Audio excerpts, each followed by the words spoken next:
By the way, my name is Ronier Quizon and I am the race director this event.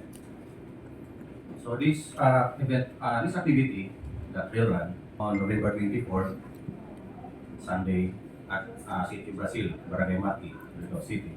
So this year's event promises to be an exciting challenge for the trail runners.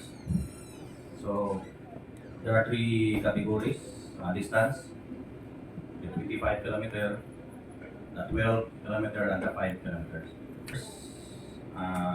Maybe reach up to 500.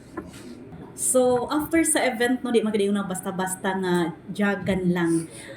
Unsay magpabilin sa mga participants nga magpabilin silang huna-huna sa ilang experience, like for example sir, advocacy sa mong event. Experience ko sa ano, once na apil sa trail run. Number one, yung trip na ka sa lapit ka sa taas na mountain. Then ang scenery, hindi mo makita. Both sides, may mga gana ng panlantawan. Pag may palong ka sa first 1.5K ka, half na dito, 12 ka, half 55, makita niyo dito ang rainforest na bugnaw dagang mga kahoy. So mostly mo dito dito mga tree planting na ito mga tao na mukha to sa mga diya.